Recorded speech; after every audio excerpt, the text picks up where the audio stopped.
नमस्कार, खबर अभी तक के सोशल मीडिया पेज पर आप सभी का स्वागत है। मैं हूं आपके साथ नासिर कुरैशी। हिमाचल प्रदेश में सियासत अभी भी गरमाई हुई है। चुनाव के बाद इस बात की चर्चा थी कि आखिर मुख्यमंत्री कौन बनेगा हिमाचल प्रदेश का, कांग्रेस किसको मुख्यमंत्री बनाएगी। तो वहीं दूसरी तरफ अब इस बात की भी चर्चा है कि कैबिनेट का गठन कब होगा, कौन कौन कैबिनेट का चेहरा बनेंगे। लेकिन साथ में नेता विपक्ष को लेकर भी कि हिमाचल प्रदेश में नेता प्रतिपक्ष कौन होगा, विपक्ष का नेता कौन होगा, इस पर भी चर्चा है। और बीजेपी की अगर बात की जाए तो कई नाम हैं। हालांकि बहुत सारे बड़े चेहरे चुनाव हारे हैं, कई मंत्री चुनाव हारे हैं।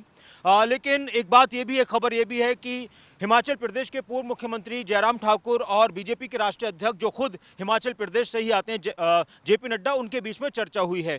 तो दोनों के बीच में इस बात की भी चर्चा हुई है कि नेता विपक्ष किसको बनाया जाए, इस बात को लेकर भी खबरें हैं। इसके अलावा 21 दिसंबर को धर्मशाला में बीजेपी विधायक दल की बैठक है और विधानसभा का शीतकालीन सत्र भी शुरू हो रहा है। तो इस दौरान विधायकों को शपथ भी दिलाई जाएगी। लेकिन अब नेता विपक्ष कौन होगा, ये एक चर्चा का विषय है। कौन सरकार को विधानसभा में या फिर विधानसभा के बाहर घेरने का नेतृत्व करेगा, ये एक चर्चा का विषय है। तो कई नाम आ रहे हैं इसमें। एक नाम पूर्व मुख्यमंत्री जयराम ठाकुर का भी है, एक नाम इसमें हिमाचल विधानसभा के स्पीकर रहे विपिन परमार का भी है, एक नाम इसमें सतपाल सत्ती जो बीजेपी के प्रदेश अध्यक्ष रहे उनका भी है, और एक नाम कैबिनेट मंत्री के रूप में हिमाचल प्रदेश में जिम्मेदारियां निभा चुके विक्रम सिंह ठाकुर का भी है। बहुत सारे चेहरे हारे थे और अगर बात की जाए अब इन चार में से ही कोई बनेगा, इसकी ज़्यादा चर्चाएं हैं, इसके ज़्यादा इम्कान है। लेकिन ये भी हो सकता है कि किसी और को भी विधानसभा में नेता विपक्ष बनाया जाए।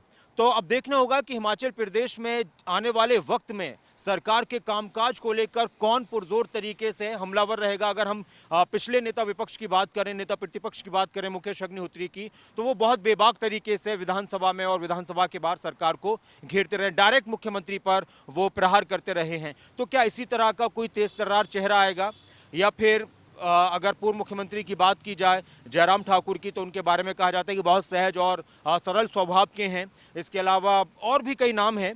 तो ये भी कहा जा रहा है कि विधायक दल की बैठक में इस पर मोहर लग जाएगी कि बीजेपी की तरफ से किसको नेता प्रतिपक्ष बनाया जा रहा है। अब सबसे अहम बात यहाँ पर यह है कि बीजेपी की कोशिश ये होगी कि शुरू से ही सरकार को घेरना शुरू कर दिया जाए, सरकार पर हमले शुरू कर दिए जाएं। और सीमेंट प्लांट्स की बात की जाए और जो ट्रक ऑपरेटर्स का मुद्दा है, इसको लेकर भी सरकार को घेरा जा रहा है। कैबिनेट का गठन अभी तक नहीं हुआ, इसको भी लेकर सरकार को घेरा जा रहा है। तो एक ऐसा ही चेहरा बीजेपी की तरफ से देखा जाएगा जो सरकार पर पुरजोर तरीके से वार करता रहे और सरकार के ऊपर हमलावर होता रहे। तो चार नामों का मैंने जिक्र किया था कि इन चार नामों की चर्चा है।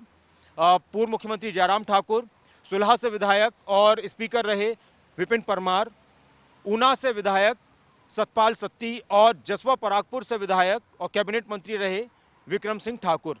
अब इन चारों में से ही चर्चा की जा रही है कि इनमें से ही कोई बनेगा, और विपिन परमार की भी चांसेस ज़्यादा हैं। बाकी बीजेपी किसको अपना नेता विपक्ष बनाए, विधानसभा में नेता विपक्ष बनाए, बीजेपी किसके नाम पर मोहर लगाए, विधायक किसकी चाहत रखते हैं, ये आने वाला वक्त बताएगा।